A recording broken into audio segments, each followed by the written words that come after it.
because of the simple fact he never filed for sole custody of the daughter. Do you know that they gave the daughter back to the mother, charged him with kidnapping, kicking the door in, and this man got school records, had everything. We're about to take it back. Bitch, fuck all your politics, time to start solving shit. Time to start solving shit, time to start solving shit. I like this setup though. Thank you. Yeah, I like this, man. Yeah, I keep saying if I get a better studio setup, I'll probably still make it look just like this. Yeah, it's I was gonna say it's comfortable. Yeah, I was just about to say that. It works for conversations because a lot of podcasts feel like they're interviews, you know? Yeah. Just like I wanted to jump, like we might just start recording right here where I sat down. Like, you know what I mean? And just let it go with it. Yeah, that's cool. No, I'm cool with it. So you just booked a movie. Yeah. TV show. Yeah, TV show in Detroit. It's called A Lonely Place, I do believe. The girl who I booked it with, she's actually from Sexton, went to high school with us. Really? And I met her through a friend, dude named Kevin Shane, and she's a good friend of his.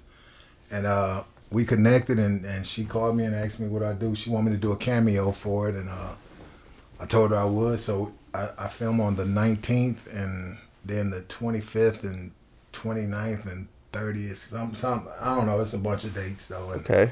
Pretty cool. It's a cameo, so I was real happy about it. So what's the role? Like, what? I'll be playing a senator. She sent me the script, but I didn't read it because she didn't know if I was going to take the part, and so they didn't even write lines for me. So okay, when we do it, she gonna have me wing it, just act like a senator. But she did tell me it's a powerful senator who's going to be trying to get people to back certain people and have people back me to run, and I'm going to get some other corrupt politicians, and I'm supposed to be one of the good ones born into a good, strong family who has a history of senators and different things. And, they kind of the street people, and I'm the one who, they sell barbecue. I own the restaurant. Right. That type of stuff. So is there like a Detroit movie company that's like putting it on, or is it like a Miramax type thing? Like, how is that? It's a Detroit. I know she told me it's going to go straight to Tubi. I probably got it in my phone somewhere. I don't know, but because she just sent me everything this morning. Is there a lot of companies like that? Yeah, it's a lot of, because this is an independent film, so it's a lot of the independent ones. Like most of the movies on Tubi are independent films. Oh, are they? Yeah, you get some of the bigger ones, but a lot of those Detroit films and Atlanta films are all independent. See, I've never used Tubi. I definitely should get that then. Oh yeah, Tubi good. It's free. Really? Isn't Tubi free? Yeah, Tubi's free. Yeah. Really? Oh man, yeah, Tubi. Well, then I'm missing out. Yeah, man, they show all the good, like thugged out movies that like B movies. They show all the good ones. Yeah. See, back in the day on Comcast On Demand, they always had like those, what I would call like a B movie, like Sling Blade, and like all those, like, they're low budget but they're good. Yep, that's how Tubi is. They show all the ones that, from what I'm hearing, a lot of people are like shooting films in these type of complexes and then shipping them to Tubi right off, and they put them on. See, I believe it. So I do music videos, so like I could see how you could get away with that production wise. I mean, even with the iPhone, Cole Bennett has been doing like $1 million quality videos with an iPhone. I mean, it still takes the lights and stuff, but like, it's kind of crazy. So, I'm sorry, I was just going to say that's the you said something that's very important is the lights, man. That's I never realized how important lights was until I was on them big budget films, the $1 million, $30-40 million films, and man, lighting that's 75% of it. Yeah, lighting and lens. Yeah, like really and truly, if you don't have a that low lighting, enough man. f-stop, That lighting is boy. Got a cat attacking bags over here, so if you're hearing that in the background. So, are you a movie buff? Do you like consider yourself like a... No, not really. Like, we like even the movies I've been in, I probably watch them once, maybe twice. Unless we had different type of screenings where they needed me to be in Georgia, and then Atlanta, and then Athens, and then Columbus. Then I might watch them, but my wife now, she's the buff, and my daughter, they watch the movies all day. But I watch them with them. I'm the sports dude. I don't watch nothing but basketball and football. So what got you into acting? I know that from what I saw on the IMDb, it had something to do with you being a stand-in for Tyler Perry. Yeah, man. It's an interesting story with that. I made a Facebook page in 2010, 2011. And at the time, my sons was here. Dominic and Ray Sean, they were here. And I got a phone call. No, I'm sorry. I got a Facebook because I had put my Facebook as 66 Black Man. And because I ain't really want to put my real name. So I got a message from Tyler Perry. And I was just like, all right, somebody playing around. I didn't believe it. And so I wrote back, hey, whoever this is pretending to be Tyler Perry, get on with this BS. And right. Because I didn't believe it. So they wrote back again and was like, no, this is me. You're the same height as me and that, you got the same look as me. I really would like for you to be in my movie. I'm like, man, quit playing with me, man. Don't do this. So I ain't think nothing about it. I told my sons about it, and they were looking at my Facebook, and they say, Dad, it might be real. I said, well, why you say it might be real? He said, well, I'm looking at his followers, and this is my first time, and I'm older, so I didn't know nothing about Facebook. Right. And I'm like, follower? What's a follower? He said, well, you got 2, me and Ray Sean. Tyler Perry got 17 million. Right. He said, so it might be real. Might be an indication. And I was like, oh, okay. I was like, well, I already said some custom out, like, not really custom out, but just like, man, get on, because I didn't believe it. Might have burned the bridge. Yeah, BS. So they probably won't write back. So you fast forward 3 weeks down the road, I get a Yahoo, and it says Tyler Perry Studios, and I'm like, really? I get on my phone, so I call my son them there, and I'm like, man, why is y'all playing on my phone, man? And he on my email, he like, what you mean, Dad? I said, I get a message saying Tyler Perry want me to call their studios. They like, man, we swear it wasn't us. And so I'm like, my son Dominic was here at the time, and Ray Sean that went back to Alabama. So Dominic came over. He's like, well, let me see the message, and I showed it to him, and he was like, Dad, I swear, man, we didn't do this. He was like, man, maybe you should call. So I was like, all right, let me see. I picked the phone up, and I'm like, I call, and they like Tyler Perry Studios, and I'm like, wow. I said, well, my name is Derrick. And the lady, she just was like, Derrick Gilliam from Michigan. And I'm like, really? Yeah. I'm like, my mind was blown in because I'm like, how in the hell you know my last name? And, right. And she said, we've been trying to get in touch with you for like, I'm sorry, probably my wife, for 3 weeks. And I was just like, so this Facebook thing and everything was real. And they were like, yeah, it was real. And I was like, wow. So, I told my wife and my son, and, we talking about it. But so then the lady was like, we would like for you to be in the Alex Cross movie. And then she was like, well, can you come to Cleveland? And I'm like, yeah. And then, we discussed pay, and they paid really well. And I was like, okay, I'll be down there. And didn't have to audition, didn't have to do nothing. Went down there. And then when I got down there, I didn't really know what it was going to be like. And Tyler put me in, and my wife, and them, she had came down a couple times, put me in like a $500,000 condo for like really 12 weeks, man. It was really just incredible, yeah. So what was it like meeting Tyler? He was cool. He was standoffish though, But once, because I was seeing him every day, so we was kind of like, we got cool. He was like, and it was funny how I broke the ice because I'm actually a year older than him. Oh, really? And so we were sitting there talking, and I said, and I just, was messing with him. I said, you know what, Mr. Perry, you're going to have to call me Mr. Gilliam. And he looked at me like, what? Yeah. And basically like, and he said, why is that? I said, well, I'm a year older than you, so I would like to be addressed that way. I just said it as a joke. So the next day, we come on the set, and I walk in, 8 o'clock in the morning. I'm like, how you doing, Mr. Perry? And, I'm just thinking he's going to say hi. He was like, how are you, Mr. Gilliam? And I just stopped in my tracks. I said, oh, I'm good, Mr. Perry. And so that kind of broke the ice, and we kind of started talking in. And, he was like asking me, is this my first stand-in or movie? And I was like, well, I've done commercials for basketball when I was in college. I've done a bunch of commercials, local when I was in Texas and Arkansas. We always were doing commercials, but I never did. Because you were on the team? Yeah, because I played ball. So, they would always, I was one of the better players, and they would ask me to come do a commercial or, for a car company or whatever. So, I did those type of things. My cat is going crazy. Oh, that's the cat. Yeah. I know. Man, do you want to make sure she's not, I don't know what she's doing. But, I think she found the catnip. I don't know.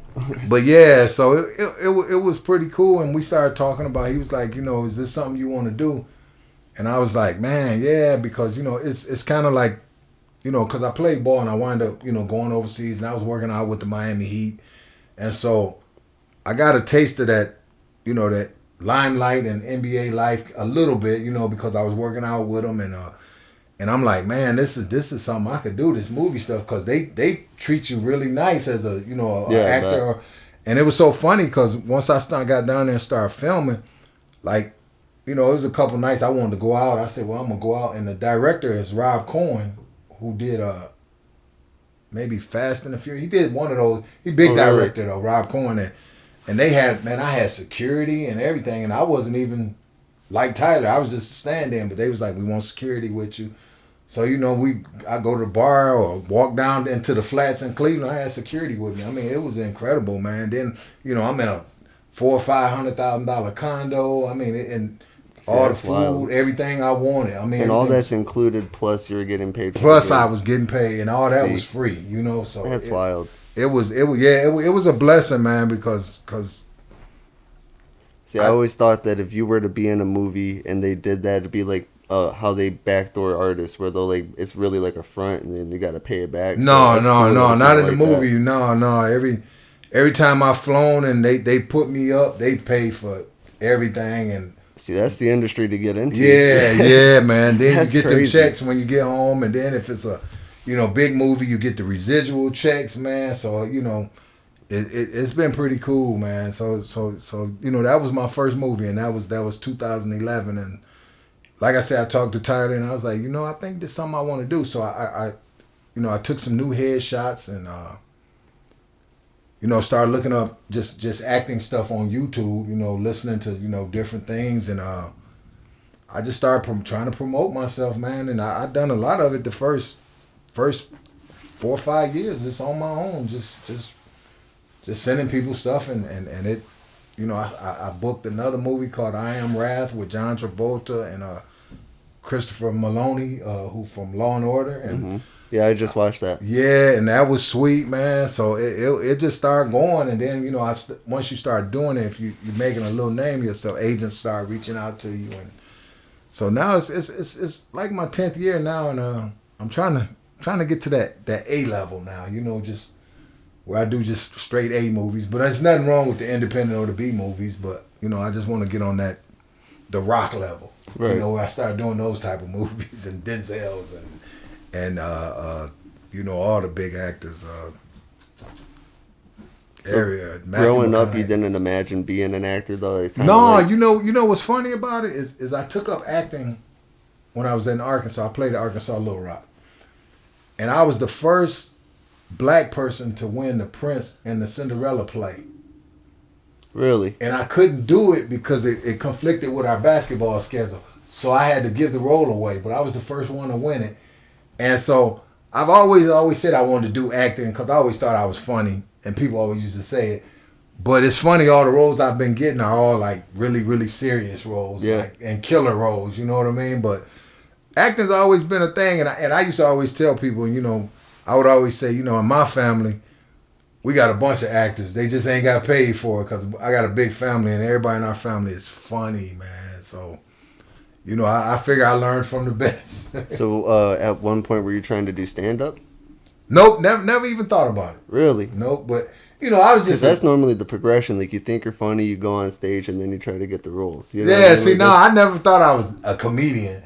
I figured I was a funny type of guy, like a Will Smith type. Right. You know what I mean? He was never a comedian, but... Right, but funny. But he was funny on his shows and different things in his movie. So I always felt I was kind of like that type of guy, And I know I wasn't no dude who gonna get up on stage and tell jokes, but I don't know. It's been going pretty good. I'm very thankful and very happy. I done a couple pretty big movies, so I'm real happy. So is all of that just connected through the internet? Have you got put onto agencies like in Detroit or Chicago or anything like that? I got agents. I got an agent in Chicago. I got an agent in Detroit. I got 3 in Detroit. I got 1 in Louisiana and 1 in Atlanta. Really? Yep. And then BMG in Atlanta, they Atlanta and LA. And I actually got a meeting with a huge I don't know if I had told you, but with a huge management company next week now. Really? Like they rank one of the top 90 in the world. So how do you even hear about these companies? Well, like you said, IMDb, and I'm one of the ones who break the cardinal rule. They tell you never talk to the actors, never reach out to the casting directors, never reach out to the directors. I'm totally opposite. I do all that. Yeah. I reach out to the casting directors. I reach out to the directors. I reach out to the agencies, and be like, I write a generic email. Hey, my name's Derrick. I've been in these films, and here's I got demo reels attached. I got my pictures attached, and I got my resume. I would love to discuss possibly being with your agency. If you think I'm a fit, give me a call back, or could you email me back? I just write a generic one, and that's how I got in touch with them. But they tell you in the industry when you're on set and everything, don't talk to the actors, which I just think is crazy because, Tyler talked to me. I did movies with Matthew McConaughey. John Travolta, Chris, all those guys, and they all talk to you. So it's like, what I'm supposed to do? They told me not to talk to you. You know yeah, what that's I mean? kind of weird. It's weird because I guess they get so many of the extras or people not in big roles who, can I take a picture with you? Can I this? Can I that? Start fanboying. And so they and I understand it, but like for me, all mine were I had speaking roles, with John Travolta now, in that movie, and with Tyler, and on Chicago Fire, and on the Detroiters, and all these movies. So it's like, man, I'm gonna talk to these guys. You get to know them, Right. I don't, we take pictures. I did, like most of the sets I've been on, I've taken pictures with everybody, all the big stars. But I won't do it until my last day. You know what I mean? Right. Maybe Feels like, natural. This is my last day. You mind if I up. take a picture with you? And they don't most of the time. If you've been cool on set, and I've never had a bad issue on set ever, so all of them, no problem. If my IMDb and even my Facebook, I got pictures with everybody. Yeah, I found that because I do music also, so I've opened up for some bigger artists and stuff. And Okay. The more that you're around people like that, they're just normal people. Like it's, you know what I mean? Like, man, that's the best thing. I tell my daughter, I tell my sons, man, they just like us. You know what? They wake up and put their pants on. The only difference between them and me is they got a job that pay more than mine, and they're on TV more than me. Yeah, that's the only difference. Yeah, and a lot of that just comes to you're willing to fail enough to get the opportunity. Exactly. A lot of people give up. Actually, I was just I don't even know what it might have just been on 92.1, but they were talking about this. But a lot of people give up after they fail a few times and they never actually reach success. Like they start telling themselves they're a loser. But it's like all these people that are successful have failed more times than you are willing to. And that's why they are who they are. And I feel like that's also like everybody I've ever met that's big is pretty humble. Like it's pretty rare, I think, to actually like have like the diva status that like was stereotypical in the 80s, 90s, early 2000s even. Like the what's his name, Tom Cruise types. You know what I mean? Where it's like a diva status or screaming at people. Like most people are pretty chill. Yeah, most. I came across a couple who were on that high platform, and I ain't gonna say names, but for the most part, everybody I've dealt with have been really cool. And like you say, people used to ask me, like people in Lansing would ask me, how can I get on with the movies? What do I got to do? And I say, well, give me headshots. And then they say, well, how'd you get this movie and that movie? And I tell them, my daughters and sons go with me all the time.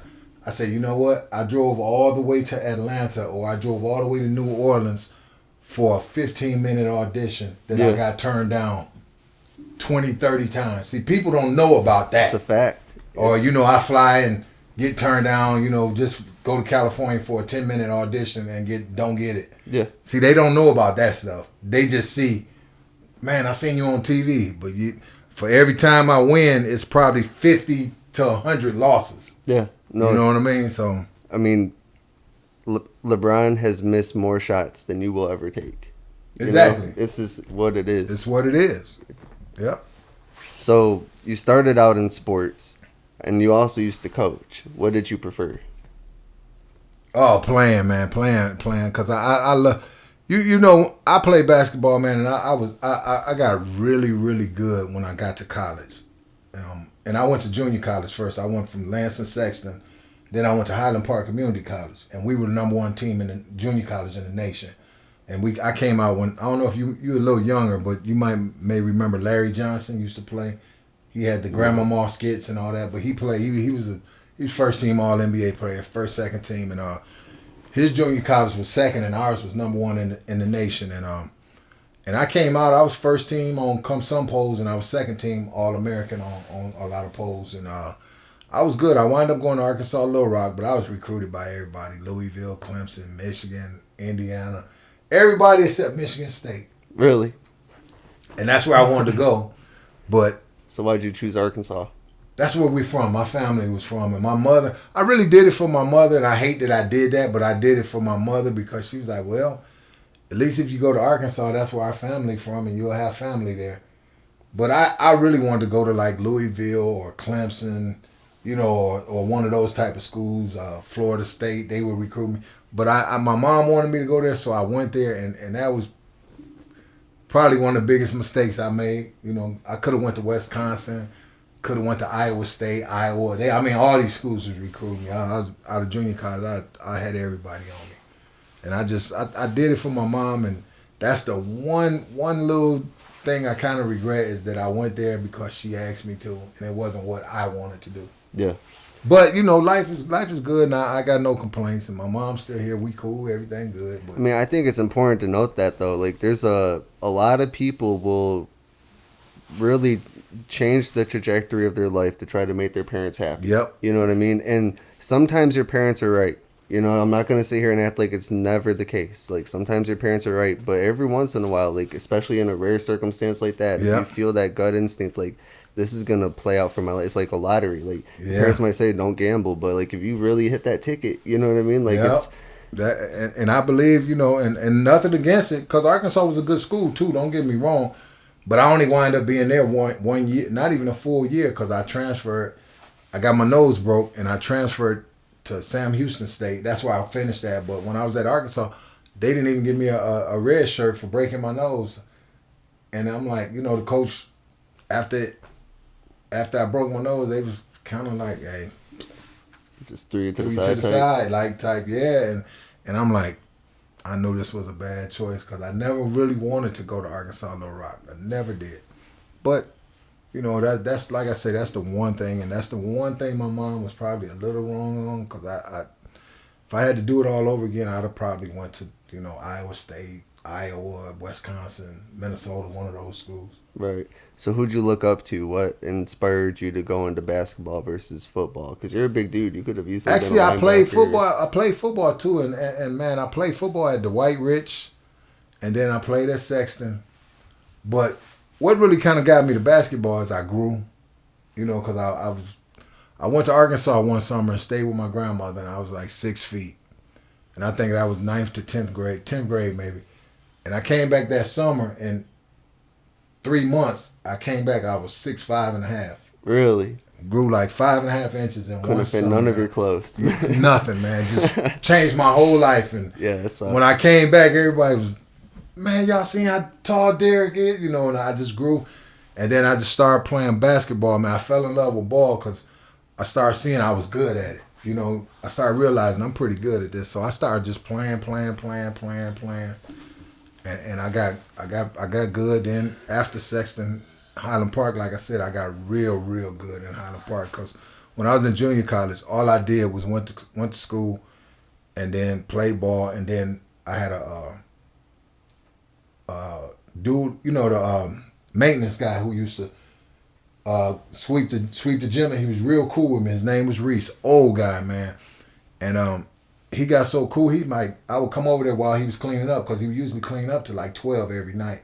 So I would be the only one, me and my partner would go sometime, but I went every night from like 9 o'clock to 10. 9 to 12, until he left. And I would just be in the gym hooping, just working on dribbling, shooting, everything. And he was so cool. He finally said, Derrick, you come over here. He said, man, I'm going to give you a key, but don't tell nobody. Really? So he gave me a key to the gym. So I would go over there to the gym every night, man, 2, 3 in the morning. I'm over there working out. No kidding. And that, man, because I just fell in love with basketball. And that's when I got really good, man. And I went to school, you know, and then I started realizing how good. And when I went to Sam Houston State, I was started out, I think the like first 10 games of the season, I was like the 3rd leading scorer in the nation. I was averaging like 28 a game, man. And so when was the first time they had you on a commercial? How'd that come about? we did commercials when I was at Arkansas Little Rock before the season, and I did them there. And then when I got down to Sam Houston, I did a few of them down there for the. Was it for like the Big Ten Network or like was that? No, they wasn't Big Ten there. It was just local, you know, Arkansas Little Rock commercials. You know, like when I was in Texas, it was Johnny Holland Chevrolet, I think. I can't remember. But it was just, you know, like little things here that the... Was it expected of every player, or was it just something you... No, they just picked certain players. Like when you wanted the top players returning or something, they would do it. And I was one of the top players, and I spoke pretty good. So my coach would always say, hey, Derrick, I got a commercial for you. You know, and we couldn't get paid back then like they do now, so we had to do everything for free. Can they get paid now? Oh, yeah, you know the NILs now. They doing all that. They getting paid, all that Yeah, stuff. last I heard that was like up in the air about what was going to happen. Oh, no, they paying them now. They got... Really? I think I mean, they should. I mean, honestly. The quarterback for maybe Oklahoma or Kansas, one of these schools, and even LeBron James' son, Bryan, they said he made $7 million off the NIL, and he's only in high school. Wow. And I know one of the quarterbacks for one of these colleges, I thought made $6 million or something off, you know, the NIL stuff. I mean, it's way different from when we were there. That's crazy. I mean, it should be though. They bring so many people to the stands. I mean, yeah, school isn't cheap, but it's like and see, I agree still not with you. even like a drop in the bucket compared it's not to what even they would close to what let they them bring. pay for school, but make the money. They'll pay for it anyway. Like, yep, you know what I mean. I agree with you because that's one of the arguments people used to say. You know, you getting a free scholarship. That's worth $100,000 right there. But you know, you think about that. That's true. But then you think about just Michigan State, Michigan, the football player, and you got a guy like Tom Brady. You know, they selling out Michigan Stadium 110,000 every night, every time they play. Yeah. You know what I'm saying? So no, for sure. Look at the money they bring into, and I'm like, Yeah, that little scholarship is a small. Yeah, if you told me like you can either have your education free or you can make $1 million and pay for it, I'll take home that 900,000. Oh like, man, you know what I mean? Like easy. what? Like, it's not even close. Yeah, that's a fabrication to try to act like that's why. You know? Yeah. Really, they. Oh man, the NCAA making so much money off these kids though, man, and they've been doing it for years. And I'm happy that they're making money now and they can do it, but I won't be surprised in a few years if they stop all that too, because they making some good money off of it, and I know they don't like that. Yeah, I feel like there's a real thing happening right now with gambling in these college sports. I've been seeing these people coming out talking about like all the suggestions of like NCAA football being rigged. Have you been seeing this stuff? I haven't really seen a lot about that lately. Yeah, there's people that are trying to claim that there's this like suspicious calls or like times where players are tackling but they really aren't tackling. They kind of like allow the dude to go, like let him get away, and like it's just like suspicious stuff. It's like you're taught to break down, you're taught how to hit. Like it seems like these are fundamentals that are just being missed over and over. It doesn't mean anything's happening, but it's just like YouTube speculation. Like I mean, I can agree with some of it because I watch football and when me and my friends sit around, we get pissed because I'm like, man, these dudes ain't even tackling now. They just hitting with their shoulders and not even grabbing and wrapping up. Yeah, they'll like drag. Like they taught us to wrap up and grab the legs, ankles, whatever. I'm like, they don't do. They just try to hit you and knock you down, and that don't work. And so, I mean, I can see where it comes from. I haven't heard a lot about it, but I definitely can see where it comes from. Yeah, it's pretty much the basis of it. It's like. And it's not just football. I think soccer was having, but I don't know anything about soccer. But there's like a lot of sports where it's like, like these people are just not, like, you're supposed to be the best in the world. Like, right. You're the top 1% of the 1% of the 1%. Like, that's exactly. like, definitely seems suspect. Oh yeah. Do you get into betting at all? No, I ain't. I've always had one motto to myself: never bet on nothing I can't control. Hey, that's a good motto. So now, if I'm playing a 1-on-1 against somebody, I'll bet. Yeah, Because I get to bet on me because I can control that. I can see that. But even in team sports or anything, never did it because you know what? If I'm playing and I might get double teamed and I kick it to him, he missed the shot. That ain't nothing I can control. You know what I mean? Now, if I shoot the shot and then I miss it, then I get it. But it's hard to do that in a team sport. So I've always had that motto, man. Never bet on nothing I can't control.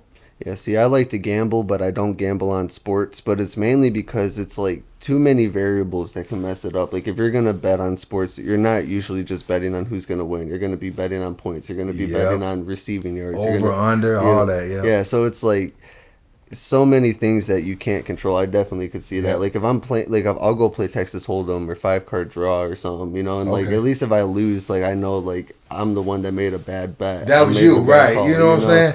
About the only thing I do, I play the lottery every blue moon. Like I'm gonna play it for this 1.5 billion now. Yeah, me, the wife, and granddad, we all gonna play it probably.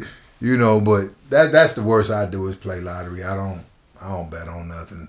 I go to Vegas. If I go out there or go to Detroit to the casinos, I'm cheap, man. I take like $30. If I lose that, oh well. If I win though, and then if I even win, $50, that's 20 more. I quit. Right. I'm one of them who will just quit. Like, oh, I won $20. I'm good. I ain't lose. Yeah, you gotta. I mean, if you're gonna really go and gamble, nowadays you really can't do it with less than like a few $100. Oh yeah. Like if you want to sit there for the night, and it's not like you. I know my grandpa used to talk about just going with $100 to the casino and being there all night, sometimes all weekend. You know what I mean? Just like $100 would just last. But man, I'm gonna tell you a story. My auntie, man, she passed away. My aunt Johnny, and she used to go gamble. She used to go up to Mount Pleasant, and she said they would sit on the slot machine so long that they would piss on themselves. Really? Because they didn't want nobody to take their slot machine because they didn't invested so much money. And she told me the story, man. I laughed so hard. She said, man, we sit right there and piss on ourselves because ain't nobody stealing and come up and play one time and win all the money I put it. Yeah, that's and I was like, man, y'all got problems, man. No, that's real though. It is, and I get it though. I understand what she was saying, but it was. Man, she used to have me dying laughing, man, because I just couldn't believe that, man. Like, man, y'all would play so much that. And she was telling me about a guy who played. She said he just had piss running down his leg because he refused to get up, though. And they should have got the bottle, like those people that put their hand on the car, like they could have definitely sat there for 12 hours with the bottle, just filling it up. Filling it up, man. It was hilarious, though. But I didn't even know people gamble like that. Like, and she said it was a bunch of people who did that. Like, I never knew that, though.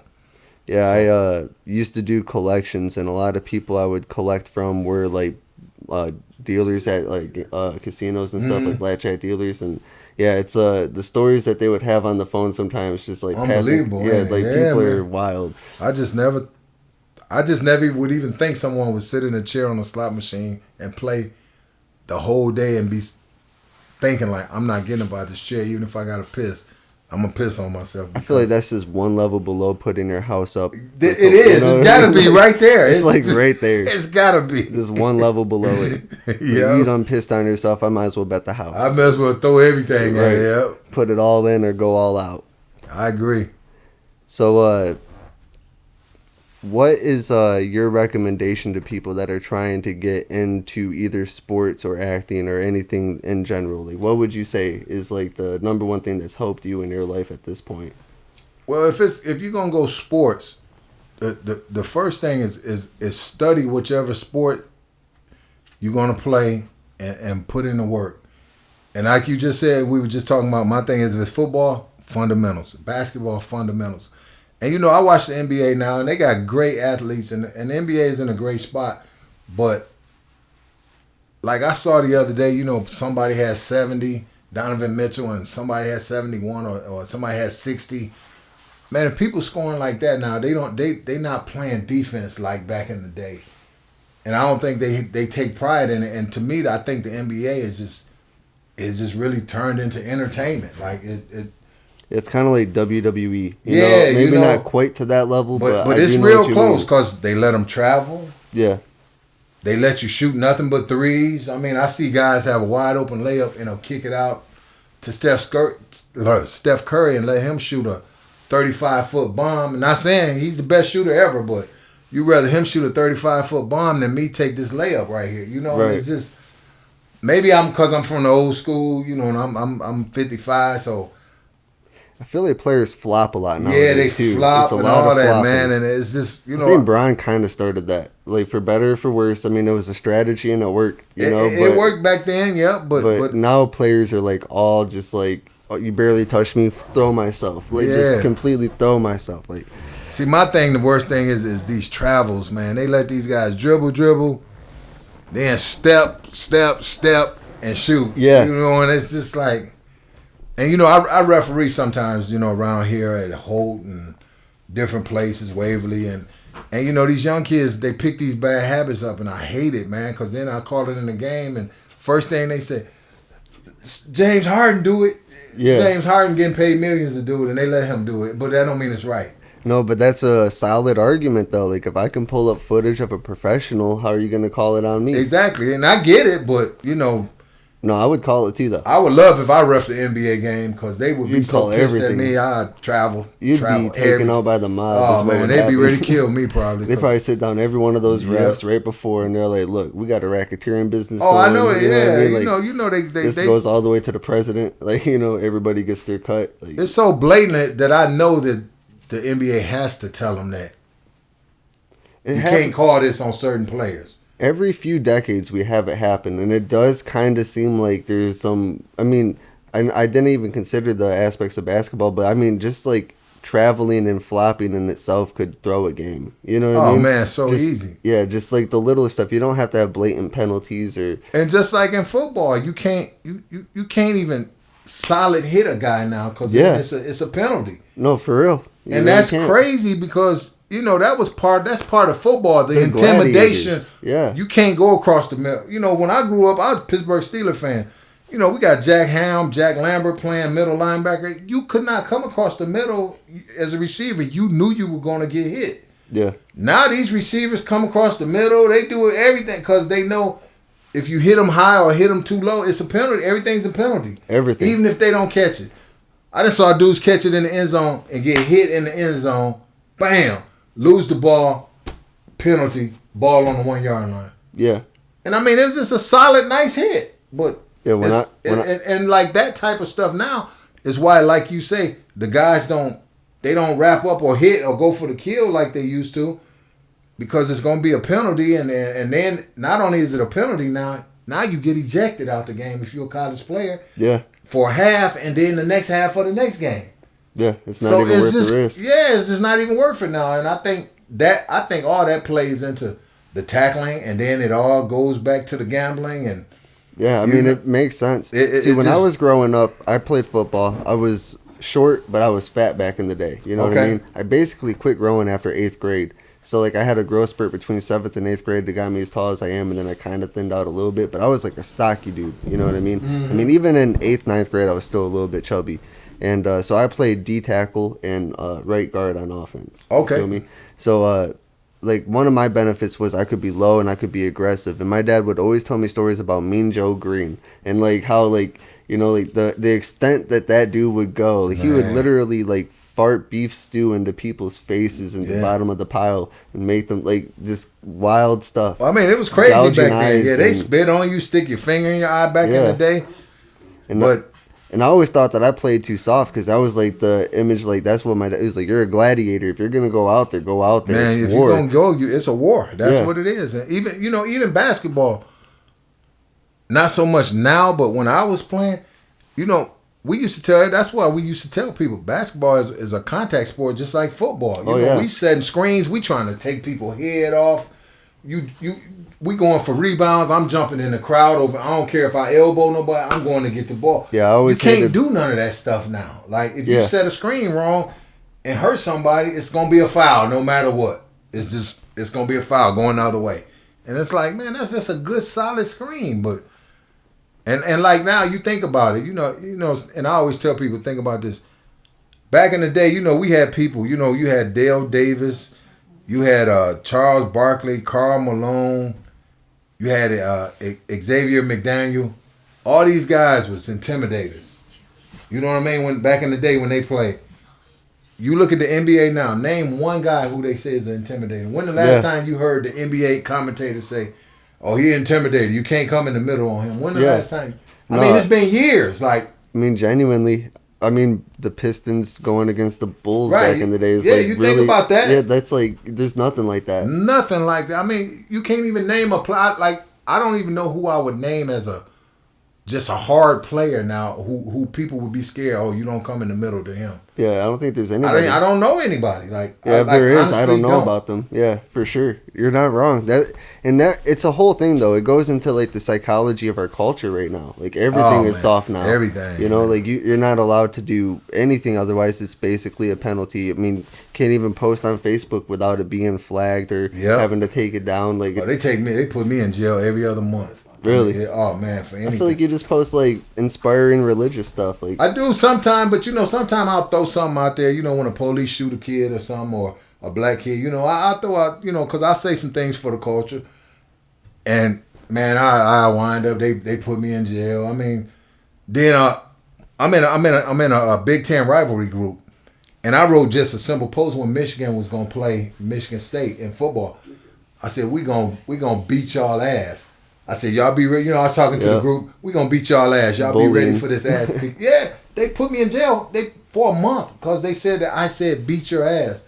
Yeah, and they made it like I was talking to an individual, and I'm like, dude, this a football group. Like, I mean, come on, man. If you were just talking like hyperbolically sports wise, and you said that, it still shouldn't matter. And I feel like that's part of the language police, you know, like on Facebook, that's like a real thing where you got to be so cautious of, and they don't want you to talk about anything. The last time I got banned on Facebook, and rest in peace, Charm Brooks, her and I were talking about this shortly before she passed. I know her real good too. Yeah. But I got banned because there was a Facebook thread where it was talking about eat the rich. Okay. Mm-hmm. Now I'm a history buff, and if you look at the history books, and I gotta be careful because this is on YouTube, so I don't want them to misrepresent this like Facebook tried to do.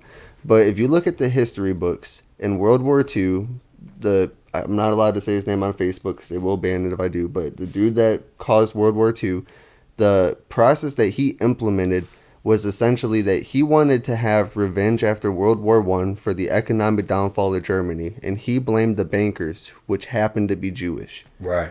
You know what I mean? And so it was essentially the same paradigm of eat the rich. We got to take out those that have basically taken advantage of us. And we saw where that went. You know what I mean? Like, people got to understand, like, it's a very fine line. Like, there's evil in people. You know what I mean? So, like, I essentially just went into the comment thread and I was like, we shouldn't be calling for eat the rich. Like, there's policies that we can implement. There are real reasons that things are happening, but they don't want that talked about. They just want us to fight each other and be angry. You know what I mean? Yeah. But if you're going to call for eating the rich, you are no better than him. Exactly. You know what I mean? And I got banned. They said I was supporting terrorist activity. Yeah. Because that's literally what I got banned for, because I was advocating to not talk about trying to kill rich people. That made me a terrorist. I was like, how crazy is that, man? Yeah. It's backwards. I mean, it's just I mean, you know, I work in Head Start. And I just look at even, you know, like I mean, even the like I almost got in trouble, you know, a few years ago. I didn't know, you know, I went in the classroom, had some chips. Didn't think nothing about it. Gave some of the kids some chips. You know, it was a classroom. They only had like 12 kids. I let them get a handful. I had a big bag. I got chewed out because, we can't let the kids eat a potato chip now. They can't eat hot dog. They can't eat French fries. I mean, just why? What's the reason? They say choking hazards, but I'm like, what? Like, we grew up on all that stuff in school when we were in school. Yeah, how are we here? I'm like, man. I mean, I got chewed out for it. It was just, you know. It was just crazy. Like you say, everything is soft now, man. You just can't. And you can't even say nothing. Like, you can't say nothing. You know, like if I talk to my son or my daughter, I say, you know what, man, quit playing soft. You playing like a punk. everybody in the crowd looking at me now like, oh, you ain't Or if supposed you to say say that that to you're your playing like daughter a or girl, your son. or- Or yeah. if I say you playing like a Yeah, girl. yeah. Man, it's No, I like, know I'm what you like, mean. man, it's so crazy now. Like, you cannot just say anything. It's just, It's an overcorrection for a problem that rightfully probably could have existed at one point, but we have taken it so oh, far. man, we done You know put what it I in mean? left field so far, man. It's not even funny.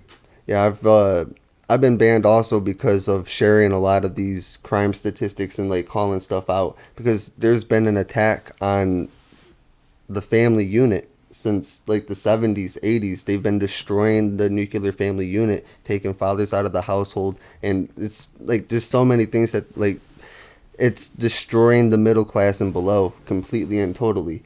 You know what I mean? I got banned for talking about this on Facebook because I'm going to stay out of it because I'm a fatherhood specialist at Head Start. So I deal with the fathers who trying to get back in their kids' lives and trying no, to, you should talk about it because it's important. well, no, I'll get in trouble because like really? it's a lot that I don't agree with. It's like you said, they done took the fathers out of the families, and I mean, and I've had cases where, you know, the mother may be doing drugs or something. Yeah, extreme And situation. the father might have got caught one time, you know, failed one drug, or was in a car with some dudes who had weed. And the mother's been on crack, everything. They give her another chance and terminate the father's right. I mean, I've seen it. Like it's just, Yeah, and some states are worse than others, you know, but it's definitely leaning towards the woman's benefit. And I understand their instincts for that, but they're wrong.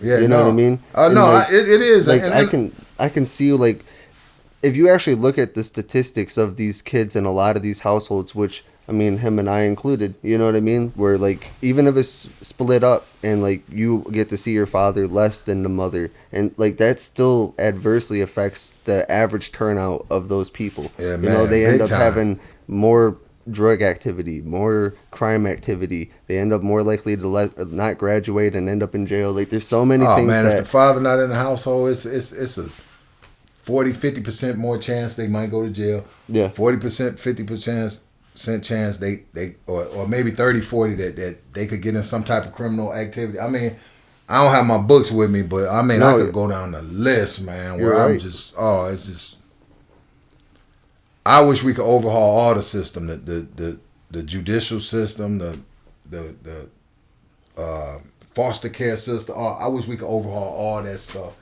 and implement a new process and do it right. Yeah, I mean, right now it's incentivized, especially with no fault divorce and other things, for women to leave the men so that way they can get the government assistance and Yep. take the kids, and they will get the kids, and then they'll get more government assistance because they have the kids. Yep. And then like, and if you look at the studies, like single father households compared to single mother households, the statistics for like how the kids turn out actually are drastically different. Now it's a lot less often. Is it still running? Says the little red square on the right, so I'm pretty sure. Okay, bet. You're gonna see the number in the middle though. No, it should be good then. But Man, I ain't mean to interrupt you, No, but I'm you're gonna tell fine. you a story, man. I had a Spanish guy. The wife had a baby. I mean, the girlfriend had a baby. She brought the baby to him, and she dropped the baby off on the porch. Basically, she knocked on the door and told him, "I don't want this baby. I'm going to California."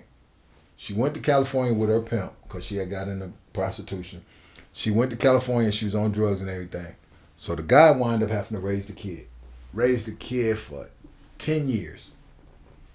Done everything right. Had the little girl doing great. I mean, he was working in GM. I mean, everything going right. The wife, the ex-wife, well, whatever she was, I don't know if they even had, I can't remember if they got divorced or whatever, but she came back and she was like, I got myself together, 10 years later now. And she was like, I want to see my kid and, blah, blah, blah. So he did the right thing and said, okay, well, I'll let her go with you, for you and your mom for a day. So she went with him, and so he let him watch the daughter for like 4 hours. He goes to pick the daughter up. The mother and the grandmother say, "You're not getting her back." Now, you hear your daughter on the other side of this door screaming, "Daddy, Daddy." Naturally, he kicked the door in, grabbed his daughter, called the police. did the right thing. Man, do you know that when the police came, because of the simple fact he never filed for sole custody of the daughter, do you know that they gave the daughter back to the mother, charged him with kidnapping, kicking the door in, and this man got school records, had everything. He had raised that girl from 2 weeks old to 10 years old, and he lost his house, lost his job, lost everything. I believe it. Man, that was the worst story like I ever heard. Yeah. And I looked at the case, and it was just unbelievable that she could leave and then come back. And I understand he didn't do it the legal way, but my thing is, some of these judges, man, use common sense, man. You got the school records that this father been taking care of this daughter for 10 years. Got all the school records. The teachers, oh yeah, the dad is great, da-da-da.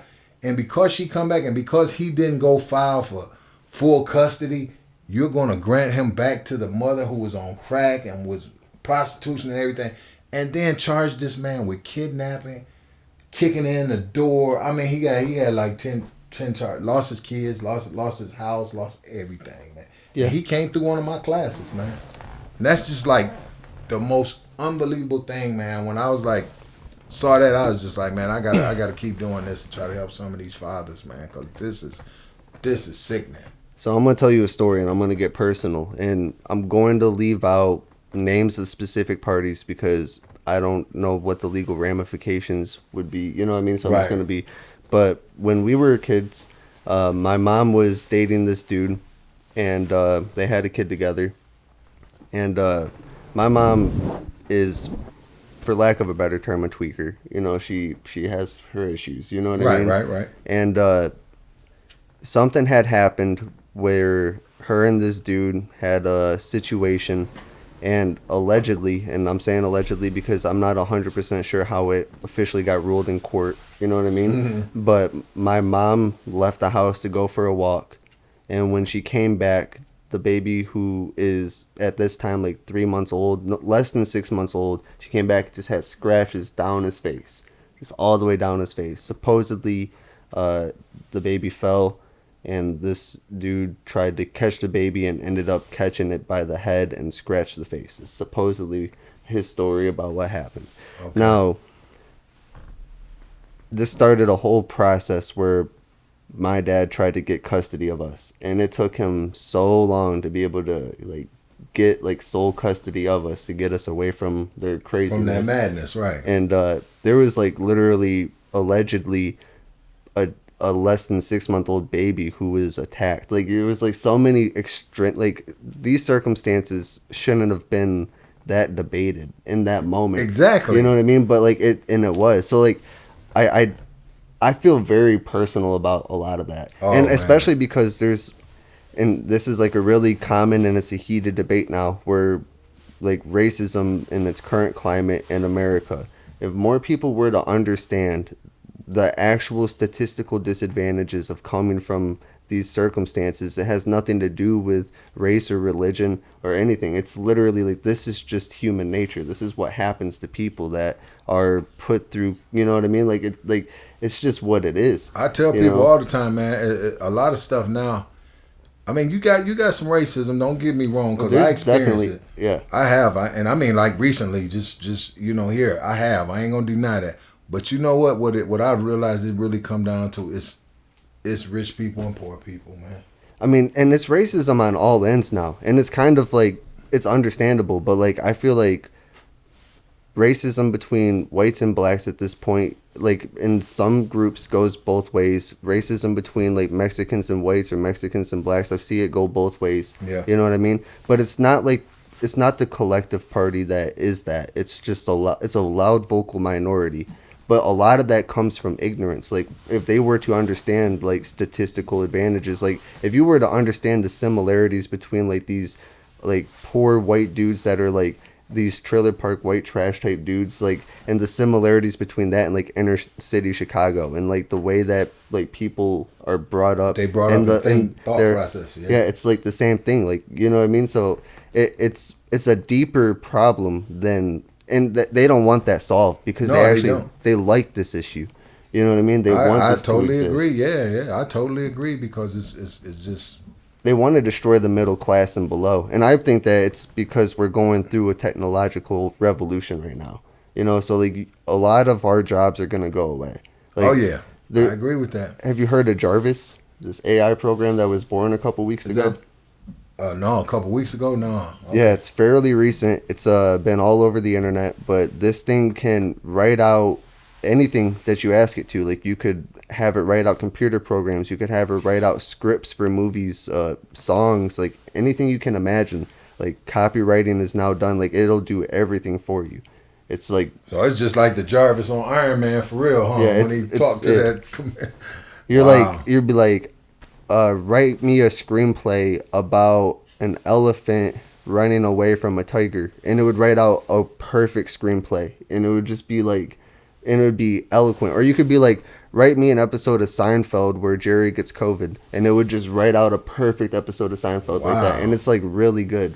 Like I haven't heard about that. I'm gonna have to look that up. yeah, it's good. And so for a long time we've been talking about like this Tesla AI is going to get rid of trucker jobs, and like these surgeon robots are going to get rid of these doctors, and you know like they already got rid of the front counter at McDonald's and Taco Bell and all these other places. I did see something on Facebook today about a robot. They said they can in a restaurant it can make the hamburgers. Yeah. It flips them and everything. They had the robot. They said this new robot. I did just see that on Facebook today. And Yep. I was just like, man, I was like, it ain't gonna even be nobody making burgers now. And they had it standing up there and it was flipping the burgers and doing everything, man. I was like, wow. Yeah, so what do we do when we get to the point where the middle class can no longer make money for themselves? You know, like what happens? That's the question. So I think that right now, and there's a lot of evidence that would back this up. Have you heard of the World Economic Forum? The World Economic Forum, not offhand. Okay, so this is one of the centralized global governances, kind of like the United Nations and, you know, like things like that. So the World Economic Forum has to do with a lot of economic policies and the way that like things are invested throughout the world, like on like a grand scale for all that. Right. And essentially what they have said is by 2035, we will own nothing and be happy, is their exact quote. You can find it on their like government websites. Like You said own nothing and be happy. that's what they claim. And the way that that's going to happen is we're going to, like, if we're not working, like if we get to the point where like the middle class and below is just not working because there's no jobs, you know what I mean? Like it's all being done. So what are they going to do? Like what are we going to have? Like we're going to live in an apartment type situation. You know, it's going to be like government subsidized. We're going to have government food. We're going to have government clothes. They're going to give us technology that they want us to have. You know what I mean? They'll make sure that we got free pharmaceutical, more than likely. They'll keep us high. They'll keep us drugged up. Yeah. And then we'll just sit here playing our video games, watching TV, dazed into oblivion because we aren't one of the elites. Right. You know what I mean? I can believe something like that though, because they putting, even now they putting people in situations where your survival instincts is kicking in. Yeah. Because you know, people wondering why the crime rates and all this is out of control like this. I mean, you know, people can't get jobs. People used to would go to jail if they committed a crime and could get a degree in school and in jail and all that. They can't do any of those things now. So then when they come out, guess what? Nobody wants to hire a felon, and then they got it in their company policy. We can't hire a felon. Yeah. So you know what? If you can't get hired, what's your next thing you're gonna do? You're gonna either go to selling drugs or I gotta start robbing and stealing and doing what I gotta do to take care of my family. Yeah, because that's what it is. You're just trying to take care of your family. You're just trying to survive. Because most men don't want to do nothing but take care of their family, take care of their wife and their kids. This is my personal. No, I agree. think that's what most men want to do. Nobody wants to go out and hurt people, but if your family not eating and you can't get a job, you're going to either have to go to drug dealing or something. But you got to be careful, because if you're a man that wants to take care of his family, nowadays that could be considered toxically masculine. Yeah. You know what I mean? And that's a whole thing too. Like they're purposely making it so men are afraid to be men. You know what I mean? Yeah. Which, like, even in and of itself, even if you're in the household, if you're not really a man, and I know this might be politically incorrect, I might have to like bleep out that word, you know, because Right. how things are. But if you're not really a man, you're not going to take care of your family. You're not going to be capable of taking care of your family. Exactly. You know, so then like it's going to be no different than if you're not there. Yeah. And that's what they want. And I think that they're also trying to push us towards a civil war. You know what I mean? And they've done that by skewing the history books too.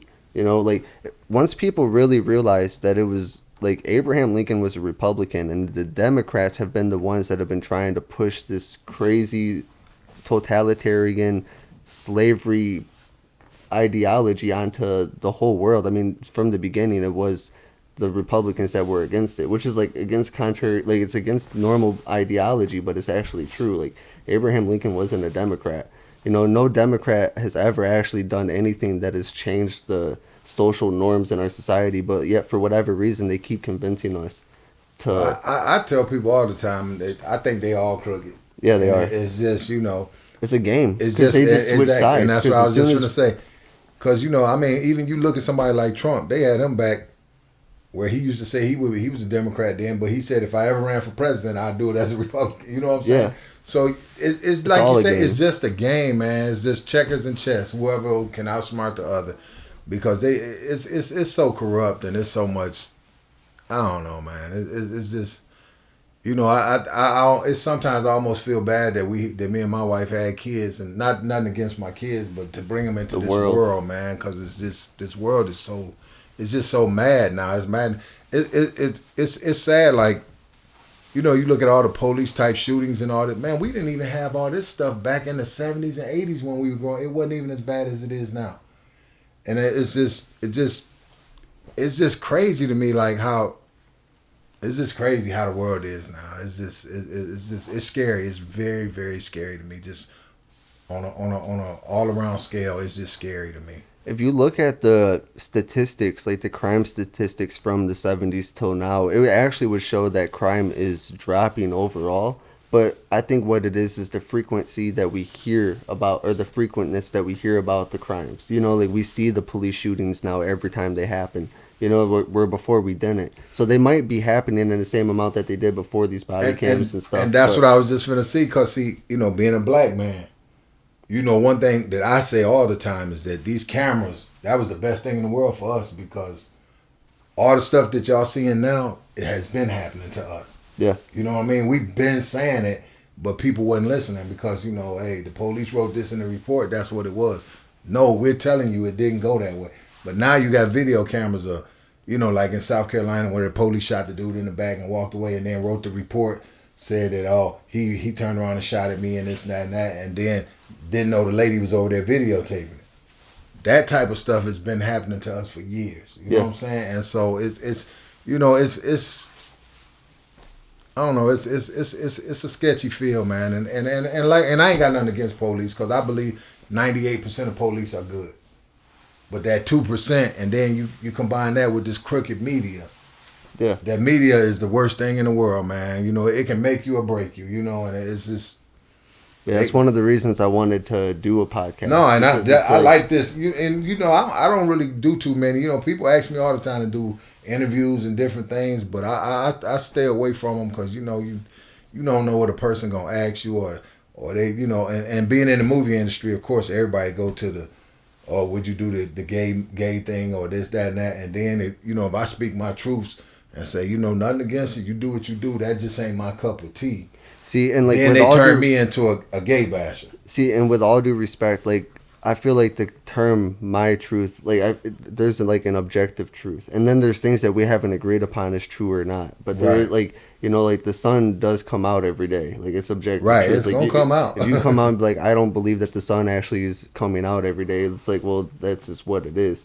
And to me, like, and this might also get me canceled, but I feel that way very strongly about a lot of the new pushes towards the LGBTQIAP plus. Yeah. You know what I mean? Which is really gone to a whole nother level. Now, I've traditionally, I used to identify as a Democrat, and then I slowly started to identify as libertarian. Now I consider myself a conservative anarchist, and we could like kind of we could talk about that if you want, okay? Because like I believe in anarchy with some rule based on people, so it's like a conservative anarchist, you know what I mean? got you. Yeah. But I was 100% for a lot of the gay rights traditionally. Now I've always had this idea though, like I don't think that gay people should get married the way that we say. I think they should have an elopement, but I think marriage is a religious institution, and I think that it's disrespectful to go like you want to just start like trashing Allah and like the Muslim religion. Like you don't trash God. You know what I mean? It just no is matter what which it is. one it is. Yeah, you just don't do it. You know, it's what the Christians or Jews or whatever the case is, it's what they believe. It just is what it is. That doesn't mean you can't have some kind of a coming together so that way you have the tax benefits and all the stuff. It just doesn't have to be called marriage. Like, don't, you know, like, Right. but that doesn't mean I'm against them coming together, doing their thing or whatever. But like, once we got to this point, and actually it was really Leah Thomas where it pushed me over the edge. That was the swimmer in the that for the college NCAA that literally won by like 14 laps and broke records and shit. And so like that's when I started like really getting interested in this, because I was always like, it's a small minority of people that are really trans. Like it doesn't affect me. I don't care. You know what I mean? I don't believe in compelled speech. I don't think that you should be able to tell me that I have to call you a Zer or whatever, you know. But like if I come up to, like, if you're a dude with long hair and I'm like, excuse me ma'am, and like you turn around and you're just some hippie dude, like I'm not like misgendering you to be an asshole. I was actually trying to be polite, and you made a mistake. I mean? Yeah, but like I feel like that compelled speech thing, like in New York, that's actually considered a hate crime. You'll go to jail and get a ticket for doing that, like if you just accidentally misgender. And see, and that's crazy, you know. Yeah.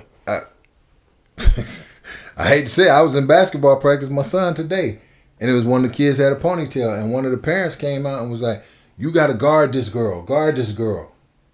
And he was a boy though, right? But he had a ponytail, and it was just an honest mistake because he was an older parent. But you know, and I'm just sitting there like you know, people looking like that's not a girl, you know. And I'm like, well, he was an older guy, you know, probably 65, 70, but he didn't know. He was just, you know, it was his grandson playing, and he was just saying, guard this girl. You can't let the girl push you around. You know what I mean? Right. And the way everybody was looking at him was just crazy. And I'm sitting there like, man, you just can't even make an honest mistake now. Like, it's just... And that's where it's gotten to, because it's like, and it comes from like a reasonable place where you're like, I don't want to marginalize any minority. Like, I don't want to make a trans person feel bad. No different than we shouldn't be allowed to like make any ethnic group feel right, bad. black, Like, white, whatever. You know, Yep, but like, Chinese, anything. But like once you get to this point, and this has always been the argument, and actually there was a case in, I think it was 1977 in New York, where there was a bunch of Jewish people in this community in New York, and there was going to be a Nazi protest that was going to walk through their neighborhood. Okay, like literal Nazis from Germany that like had came over here at the end of World War II and like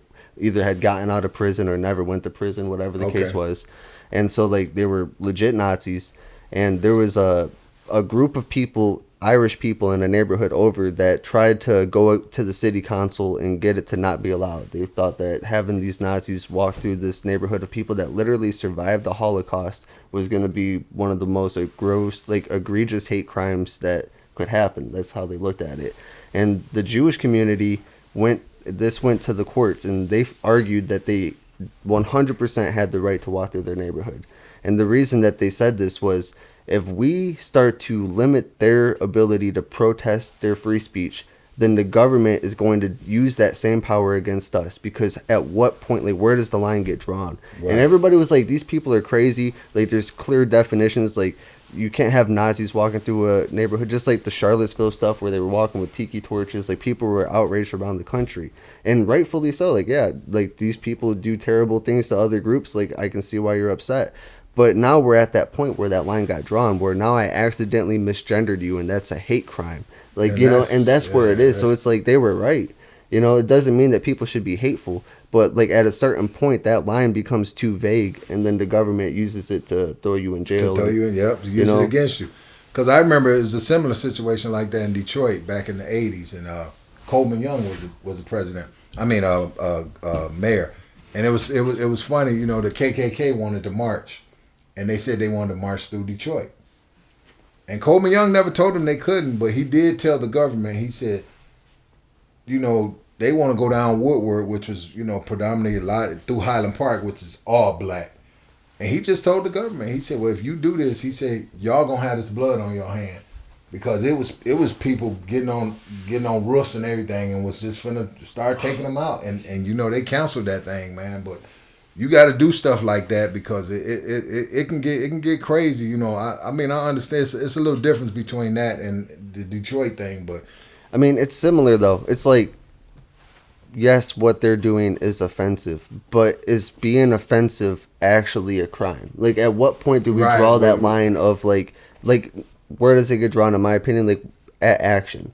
You know what I mean? And that's where once they say, yep. And that's like where the Supreme Court has ruled, like, you're not allowed to call to action, period. Like, you can't be in a crowded theater and yell fire if there's not one. That's not protected in free speech. Yep. So you can't call for somebody to get hurt. You can't purposely cause people to get hurt.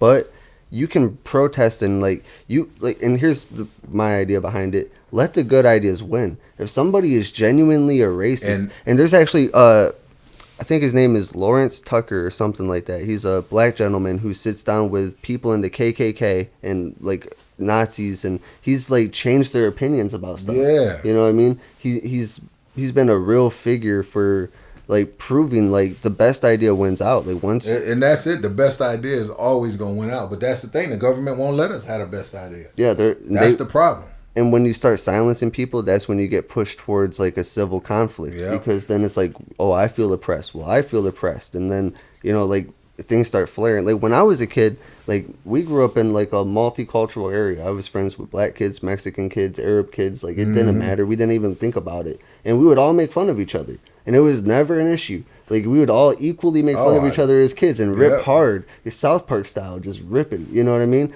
But like, I feel like it really made us all closer because like we understood that it was just jokes and like we were just, but like we've got to the point now where you're not even allowed to joke. Well, and see, me and my daughter, we was talking about because she had a friend who was thinking about transferring school because they was talking about it, and I told her just the other day, I said, you need to tell your friend to suck it up because that's just gonna make her stronger because in the real world it's gonna be like that in a different way. Yeah, you know what I'm saying? When she go for a job or anything, they may not crack on her and call her a chink or a Mexican or whatever they call, spick, whatever they do, but they gonna show you that the real racist people gonna show you how they are. And I told her, I said the same thing you said. I said when we grew up, we all used to talk about everybody. I had at Sexton, man, some of my best friends is black, white, Chinese. Ben, get her. Oh, they were really, really good friends. Some of my white friends, I got a guy right now named Jeff Van Pattern. He went to school with us. His leg got cut off. And I write him on Facebook. What's up, Stumpy? Right. He'll laugh. Oh, I'm good. I'm trying to find me a new leg. Right. Because we always talked about each other. It brings people together. It's and not was hate. Cool. It wasn't hate. Yeah, it was just, that's my Chinese friend. This is my white friend. Right. But we was really close though. It wasn't. I mean, imagine, like, let's go to the calling him Stumpy. Imagine if somebody legitly tried to cancel you as, like, you hate crippled people. Right. And, like I just made a joke. Like, I feel like that's where a lot of people are at right now, where it's like, you can't say nothing, man. Like, it takes a little bit of, like, common sense to be able to differentiate. You know what I mean? Like, and genuinely, like, people that are really racist probably aren't going to talk to you if they don't like your ethnicity. Right, they're not going to look at you. Right, they don't want no parts of you. It's not like it's kind of like how people look at crime when they only see it in movies and they're not like from a city, like if you're from like a rural area and stuff. Like you have this false idea of what like it'd be like to be around a gang or to be around like a bunch of like whatever the situation. Like it's like cartoonish. You know what I mean? Like it's just it's not realistic. I was just trying to think. I saw something. What was I can't even remember, man. Today it was either today. I think it was today where somebody was talking about. They were talking about how they heard all this shooting. Oh, you know what it was? It was. I was looking on Twitter or TikTok. Oh my God! Well, who was the player? It was a basketball player. No, you know what? It was Omar Epps. He was talking about Tupac when he wrote the "Brenda Got a Baby" song. Mm-hmm. And he said, you know, man, back when we grew up, he was like, in New York, he said we saw, you know, women throw babies in the street and put them in a trash can. It was like every day. Yeah. He said when Tupac saw it, he said, fuck this whole day up, because they were filming Juice. And he said Tupac couldn't get past it. And he was like, this man really was like bothered by that. And he said he went into his trailer after they finished filming that day, and then Tupac called him in and was like, look, man, I want you to hear this. And he started spitting the rhyme from Brenda's Got a Baby. And he said back then he didn't even think how deep and how bad, how sweet of how Tupac's mind was so far out there. And I can pull it up for you, man. And he said it's amazing now that he's 50 years old or whatever, Omar Epps is. He said people don't realize how great he was. He said, man, because he was trying to prevent things like that and bring everybody together. And he was controversial for it too. That's that's the thing. Like, they didn't want him on the radio. They didn't. They gave him false sex allegation charges saying that he raped the girl when it turned out to not be true. And they do that. Like, that's what happens to a lot of people that come out and start speaking the truth. And they got power. You know what I'm saying? And Tupac, he was a guy who had, he's like, I always talk about that one line he say in this one song where he said, man, somebody got to explain to me how come I ain't got no money and everybody else got money? You know what I'm saying? Or what's the song where he said we got money to feed we got money for war but can't feed the poor. Can't feed the poor. Yeah, you know what I'm saying? It's like stuff like that, man. And it's like, man, that dude was so deep. But see, and look, I feel like I have two things that I really want to say about that. One about like the babies getting thrown in the trash, but let's go first to the money for war but can't feed the poor, because I have I probably have a different take about this than a lot of people that like just in general, because I'm very much against socialism. You know, because socialism leads to communism. There's never been one example of it that's ever worked. I am a pure capitalist, which we do not have in America. Okay? So socialism is essentially the government intervening with goods and products so that way it can reallocate the funds of it. So that way it can, so they claim that they'll try to say that anything that is tax-based is a social program, but that's not necessarily true. Like roads is not a socialist program. You know what I mean? Oh, I agree with you on that. But like stimulus checks are, you know what I mean? Mm-hmm. Like there are things that are like the government shouldn't be able to do. So I'm a pure capitalist. I think that like we as people can make good decisions that would be better for us. Like I think like if you're a company and you want to make a paint product that has lead in it, you should be allowed to. I don't think the government should step in. I just think that we as people should know like, oh, these people are putting lead in their paint. We just won't buy their paint. And then you'll be incentivized to not put lead in your paint because people won't buy it. Because if you ain't making no money, you're gonna change your program. Right. You don't need the government to come in and tell you, well, you can have this much lead or like whatever. You know what I mean? Like they say, people you can't use rainwater or drink water. You know, right? Like we're adults. Like man, we can make these decisions. We don't need Big Brother looking over us trying to tell. So like as far as that goes, like I think that people, if we were not being forced into give money to the government so they could misuse it, I think that there would be a lot more rich people that would be willing to help out poor people, less fortunate, because they're not being scammed by the government. Because it basically becomes, I'm just trying to keep as much of this as I can, because you get rich enough, you're giving half of it away. No matter what. So like, I mean, even if you're doing 1099 work, most people are giving away up to 30% of their income, barely making anything. Yeah. You know what I mean? Oh, so I don't know. So like, as far as that goes, like I think that like he's right, but like I feel like people like, it's just like the Bible. Like you can hear that line and like take it in multiple ways. I feel like the truth of that, like we got money for war but can't feed the poor. If we decided it, we wouldn't be putting all that money for war, and we would feed the poor. Right. You know what I mean? But like, it's in the government's hands. But like, go back to the baby being thrown in the trash, and well, yeah. And my point with that was how Omar Epps said it was just a everyday thing in Brooklyn or wherever they were, and Pac was like, "Man, this ain't right, man." Yeah. You know what I'm saying? And that was really my point about how he thought it was just a normal thing, and now when he talked about it, he was like, man. Makes me think about the postpartum abortions that they're doing in about 9 states now. Yeah.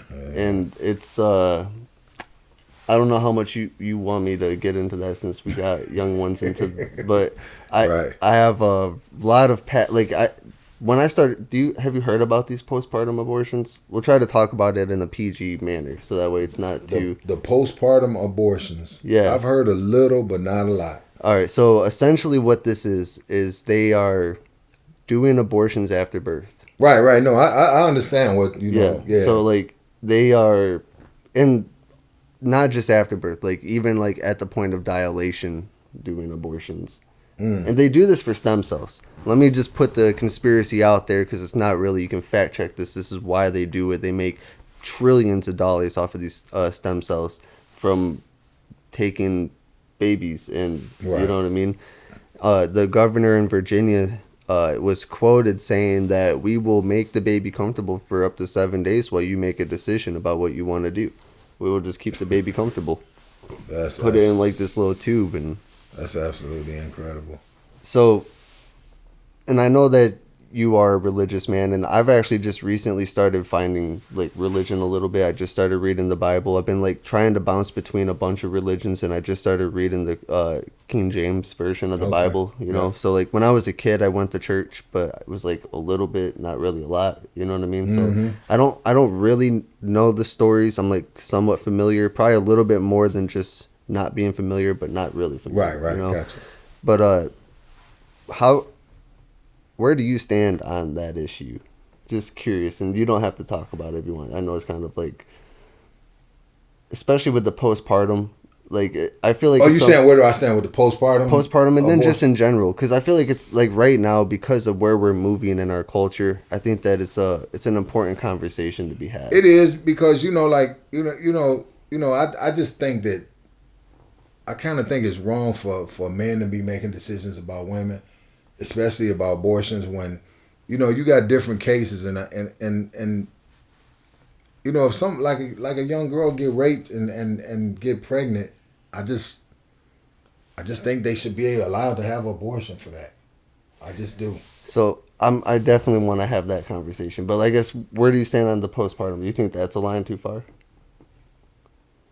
Like, literally giving birth to a baby and then killing it afterwards. To me, when you said putting it in a tube and all that, to me that's murder. To me, I don't know. The baby's born. I would have to really look into that. And I probably will look into it since you done told me because I haven't heard a lot about it. But I'm sure I'm going. I know me. I'm going to look it up and see. You can find videos like on 4chan. So, like, that's how I did it. Because I didn't believe it at first, honestly. And that's how I'm kind of listening to you. I'm like, man, I ain't knew it went that far. It's, like, hard to believe it. But I know most people don't know that. Yeah, I know you wouldn't say that for no reason. I could probably pull it up on the tablet if you wanted. But, like, so I didn't believe it either. And so I went on to 4chan, which is, like, one of those, like, kind of dark web websites. You know what I mean? Not, like, regulated by anything. And I decided, like, if this is real... I want to see it. Like, I got to see it to believe it. Yeah, So I watched a video of how they do it. And essentially the process is the same after about, like, 5-6 months, no matter what. Because there's limbs and there's, like, it's a body at that point. It's a baby. So it's, I don't have to get into details if you don't want me to. Because it's, like, it's kind of nightmarish. But it's, what they do is not that different than how they would, like, if, like, a cow had like a baby that died inside of it, the way they take out the cow. Have you ever seen how they do that, like with farm animals, even horses? I've heard of it, but I ain't. I'll describe that because describing how an animal is killed is probably acceptable on Facebook, like or Facebook and like clips on YouTube. Yeah. So like for like that stuff, what they do is they put seps into like the baby cow's head, and then they cut off the arms and they pull it out so that because they can't dilate the mother fully, so like they basically turn it into like a cylinder, so like they'll kill the fetus, cut the legs and then cut the limbs and pull it out. And that's how they take out animals, and it's not that different of a process. It's a little different, but it's not that different. And so once I found that out, I was like, all right, I really gotta figure out where I stand on this issue. You know what I mean? Because this to me feels like a modern genocide if that is happening. You know what I mean? That's like no different than what Hitler did to Jews, no different than like what's happened in like Africa coming over to here with like the slave trade, like it's no different. Like, it seems like genocide, you know. Yeah, so that's deep. I started looking into this, and based on modern science, and people, this is highly contentious, but based on modern science, what they have determined is at the moment that a sperm touches an egg, unique DNA is formed. That unique DNA determines everything about that person, even like how old they'll be when they go bald. Right. And the argument that makes the most sense to me is like I agree, like you shouldn't be able to tell a woman what she can do with her body. Right. But a woman doesn't have 2 strands of DNA. A woman doesn't have 4 arms. A woman doesn't have 4 eyes. She doesn't have 2 brains. You know what I mean? Like, that's not her body, you know? So, like, and, like, so then you brought up the extreme situation of rape, because I've thought the same things. I went down this whole rabbit hole, like a deep rabbit hole. So, as far as that goes, the amount of abortions before the Supreme Court overturned Roe v. Wade, like the statistics of it, was less than 2%, and that's like a kind of a liberal number. It's really probably closer to 1.48. But less than 2% of all abortions are done due to either medical necessity or an extreme circumstance like rape or incest. Okay. So it's like 98% of them are just elective, like they're just doing it because they feel like it's like birth control. They got pregnant, and that, yeah, a lot of people, a lot of women do use it as birth control. So like, yeah, 98%. So like in the 2% statistics, like I feel like, and most people won't even give up the ground, but at least like elective abortions seem like they should be immoral.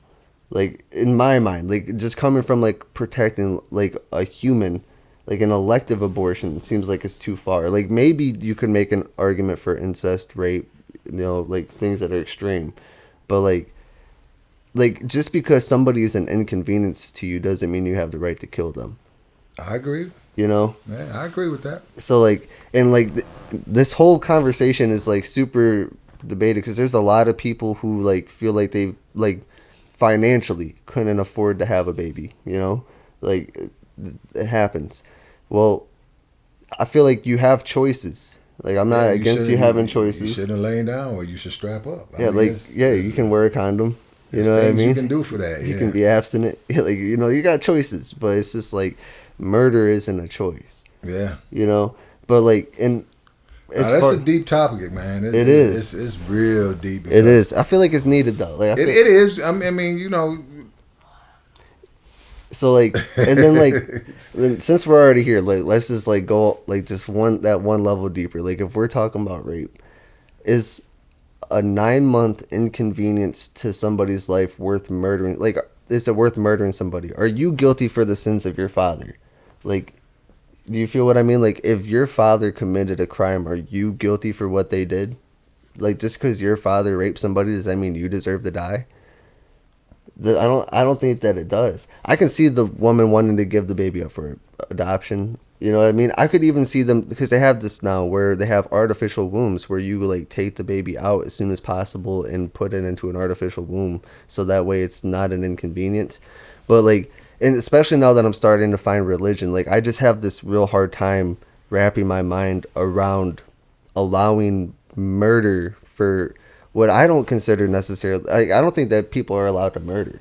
You know, you shouldn't be. You know what I mean? Yeah. And that I did really kind of want your opinion about that, because I actually look at a lot of your posts about faith and stuff, and they actually do help me, because I've been finding this journey, and like they resonate a lot of the times when you have like these posts about God. So I was curious, like, I mean, it's just a tough one to me, man, because you know, I mean, like you said, you know,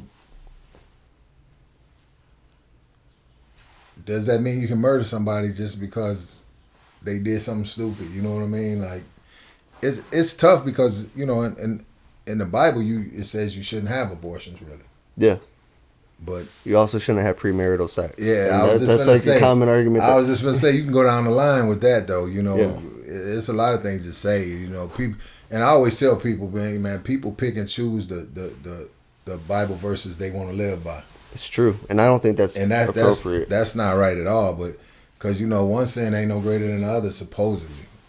And we're all sinners. And we are. And you know, so like, I'm not gonna sit here and act like we can't ask for forgiveness if we mess up. Like it's like I'm just at the point where I just read about, and I'm gonna say the names wrong probably, but like Sodom and Gomorrah, where that's where we get the word sodomy from. Yeah.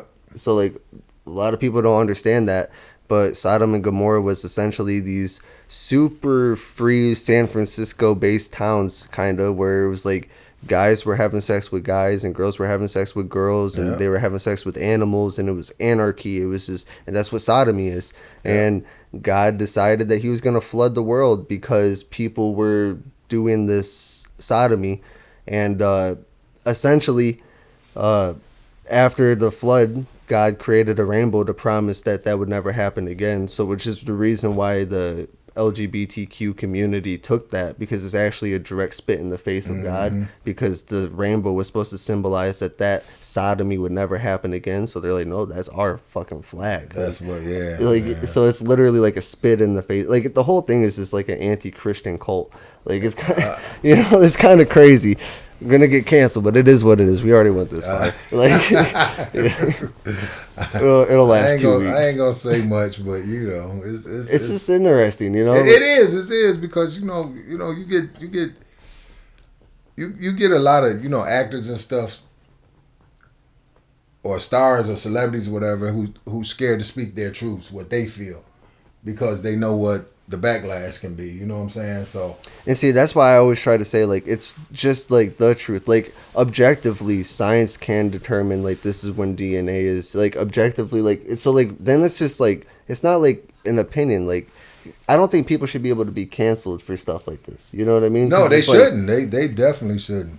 I don't think they should at all. But it's just so sad that, you know, like you said, they have so many people against them, and you know, if you say what you really feel, they'll have you where you know, they people will protest you being in that movie or playing for this sports team, and it's just they're speaking what they feel, and you can't even speak what you really feel no more, man, because it's just everything is just messed up. Like, so what do you think about and he fell asleep.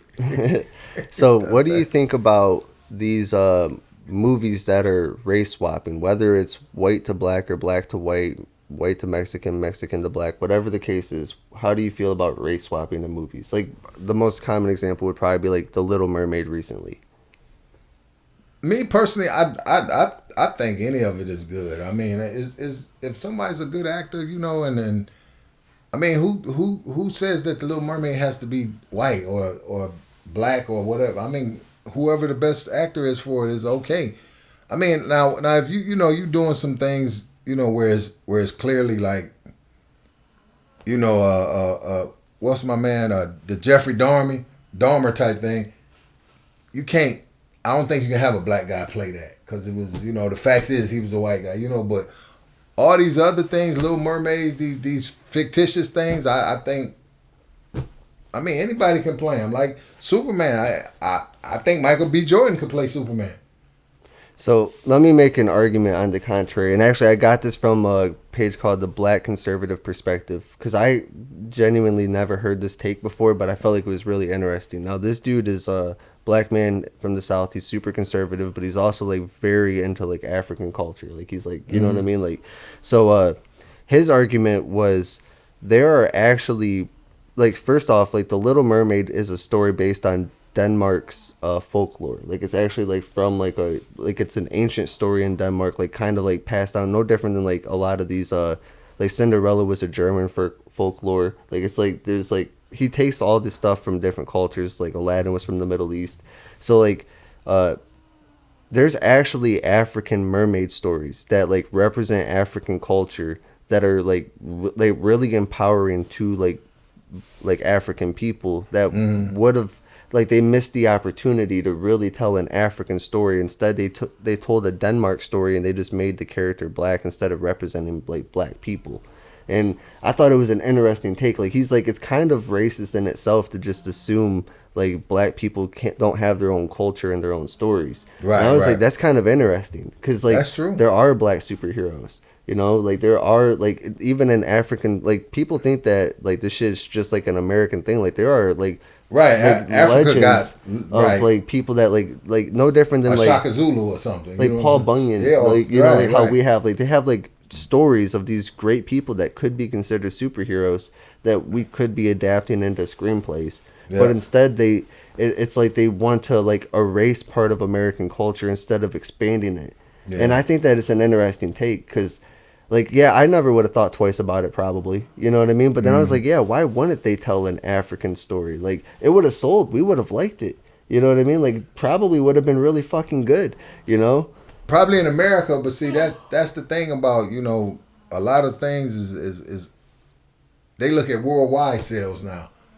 You know, and like they said, you know, if they said it, I read something where they said if they made a black superhero, they don't believe it would do good over in like China and those type of places. Which is maybe partially true. I don't think we should be doing business in China. You know, right. Like, that's a whole nother. But like, I get you. Like, that's a rabbit hole that we could definitely go into. Yeah. But like, it's partially true. Like, there was in Doctor Strange, there was supposed to be a Tibetan character that because China doesn't recognize Tibet as a sovereign area, they actually changed it to.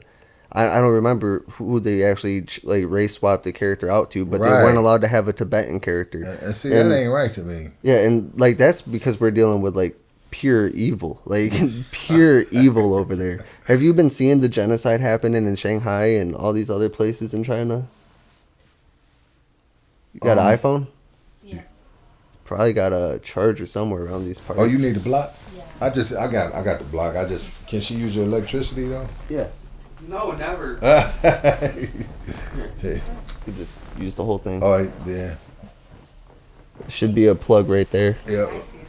There you go. But, Sorry about that. No, it's good. This is I didn't say the cat was attacking here a little bit. yeah.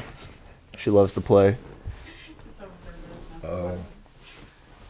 But yeah, China has been with their zero COVID policies, specifically how they started implementing this genocide on their people. So they have mega cities there with 15 million plus people in the city. Mm-hmm. And with the zero COVID policy, if one person in like, I forget what the number is, but it's like a 10,000 person square radius tests positive with COVID, every single person gets locked into their apartment.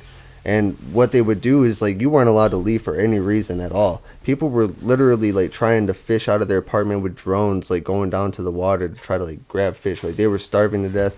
They actually, and this will not be covered by mainstream news, but you can find it on stuff like 4chan and other dark web places. They have resulted to cannibalism. They are completely deteriorating in their society. China has recently lifted their zero COVID policy because of how bad it's getting over there. Really? Now, see, I haven't heard about that. They also have been doing a genocide on Uyghur Muslims. So it's actually, if you look at etymology, like the way that their name, like it's like a very similar sounding thing to what people say over here, but it's like with a W, it's Uyghur. It's, you know what I mean? Mm-hmm. And they have rounded up all these Muslims in China and forced them into re-education camps and forced labor camps. They have murdered tens of millions of them.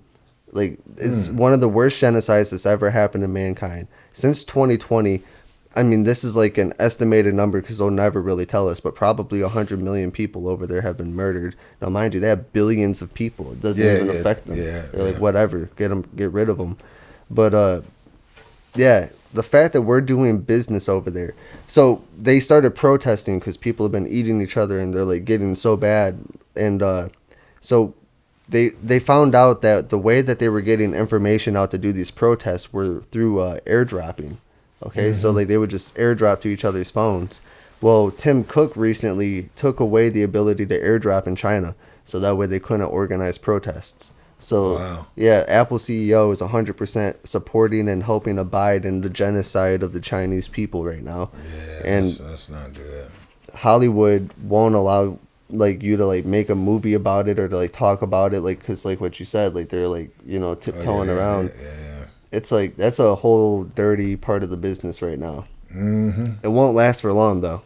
China's not gonna have a market to market to, you know, right, yeah. It's just not gonna last.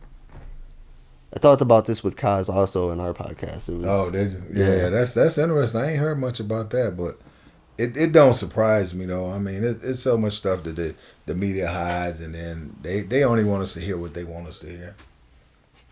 So. Yeah, it's true. How long have we been going at this point? I don't even know what time it is. I can't see it. Almost 2 hours? It feels like it. Oh, wow. I got like a pretty good muscle memory for that, Yeah. you know, getting it in. I didn't know it was that long. I guess shout out how can people find you? Like I just have my Facebook, that's Derrick D. Gilliam or actor Derrick D. Gilliam. My Twitter is Derrick D. Gilliam. Instagram is Derrick D. Gilliam, and I do a little bit of it. TikTok. My TikTok is pretty good. I got I think 70 something thousand followers on TikTok. That's so really not good. bad. But it's Chinese spyware. yeah, that's what they said. I've been reading about that. Yeah, it's Chinese spyware. But Facebook. Probably Facebook, TikTok is the best way because I'm a laid back dude, man, and I know social media is a big part of it, and they want you to do it now. So I'm trying to get into it a little more. And my daughter Denver helps me a lot, but I'm just trying to do my little part and do good in these movies, man. I ain't. Well, I feel like it's probably a smart move. Like other than podcasts, I see very little from most actors. You know what I mean? Like like the Tom Cruise types, like they'll do like a few podcasts here and there, but like I think that there is something about like when you only get a taste of who they really are, you're a little bit more believable as a character. Yeah. You know? Yeah. So because you want to be yourself, but it's so hard now. Even with me like this. This was great, and I think all the topics was great. Some things I wanted to say, but it's like, you know what? Let me just shut up because I don't want somebody seeing this, and the next thing you know, it's a canceled Derrick Gilliam for just speaking what I feel. If anybody's gonna get canceled, it'll be me, which is fine. I've been canceled. If I get canceled, you can find me on Rumble. Okay, like this won't go away. I'll be on Rumble. It's the alternative platform. They won't ban you for nothing. Like.